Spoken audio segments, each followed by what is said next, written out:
Hey everybody, it's Mike Pach with 3 Peaks Photography. Today I am using my StarAdventurer and I'm going to show you a new device that Move has. It's an adapter for the phone holder which I can attach to the scope on my StarAdventurer. So all I need to do is take the cap off to expose the scope. And when I put this on, I want to make sure that the lettering is on the top because there's a little ledge on the bottom here that keeps the phone holder from sliding out. So I just slip this in. There's a thumb screw here to tighten it down. And then all I have to do is attach the phone holder like this. Make sure this bracket's pointing up so you can attach your phone. And there you go. All right, let's put my phone on and then we'll take a closer look at what's going on here. Okay, the next step is to attach my phone. Make sure that you're not clamping down on the on-off switch or your volume controls like I did before. It turned off the phone. Okay, cool. And then I can use apps like Photo Pills, and I also have a compass app to align with the North Star in this case since we're in the Northern Hemisphere. Okay, I've tilted this forward so you can see it better. When I'm in Photo Pills, all I have to do is click on either the sun or the moon and then go up to settings, and it tells me right here my position is 38.95 north. So once we figure out our longitude, then we have to loosen up this clamp. We need to adjust this knob according to the numbers that are here on the wedge. So each one of these markings is 3 degrees. So 3, 6, 9, 39 degrees, right about there. So once I have that dialed in, I want to tighten this again to lock that down. And now we have our longitude set. So here's a compass app here. So I am pointed at 310 degrees to the northwest. So I need to adjust that so that it points to 0 degrees north. So what I can do is I can loosen up my center post on my tripod, and you can see the number changing. We're going in the wrong direction. So I want to go to 360, 325. We're getting there.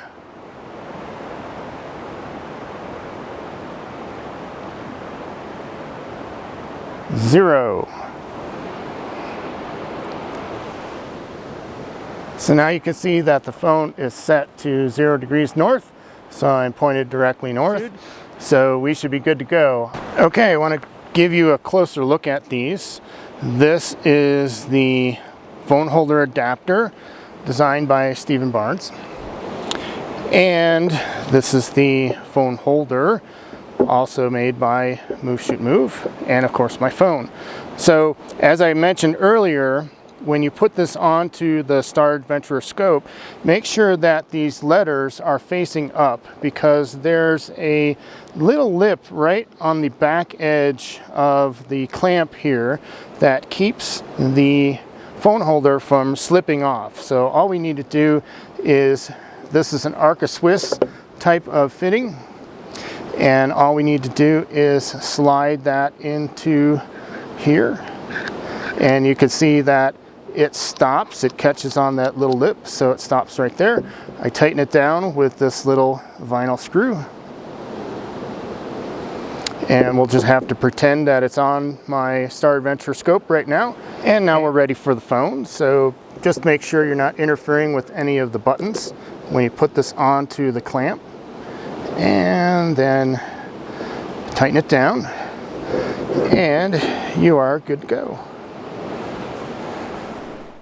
Now I'm going to show you some of the photos that I got that night with the StarAdventurer, and we're going to compare the alignment with the phone and the apps and the phone holder to alignment with the Move Shoot Move laser pointer. On the left we see a shot with the laser pointer alignment. On the right we see the shot with the phone alignment. So I'd say these are really close. These are 2-minute exposures. That was the maximum exposure time I could get with the phone alignment before I started seeing some star movement. The next pair we have here, again on the left we see the laser alignment. On the right we see the phone alignment. Pretty close. Third pair, left again is laser alignment, right is the phone alignment. Now the pictures were taken at slightly different times, that's why the position of the stars is different, but I'd say this was a successful mission. Here's another image that I created from photos that I took that night with the StarAdventurer. The sky is a 2-minute exposure, and the StarAdventurer was aligned with the phone and phone adapter. And then the foreground is a blue hour shot that I took just before it got dark. I edited this completely inside of Photoshop, and I'm going to zoom in here and show you what my stars look like.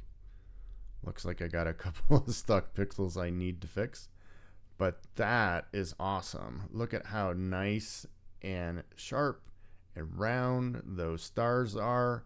Obviously this thing right here is an alien spaceship. I would say this worked quite well, and I'm very happy with the results that I got.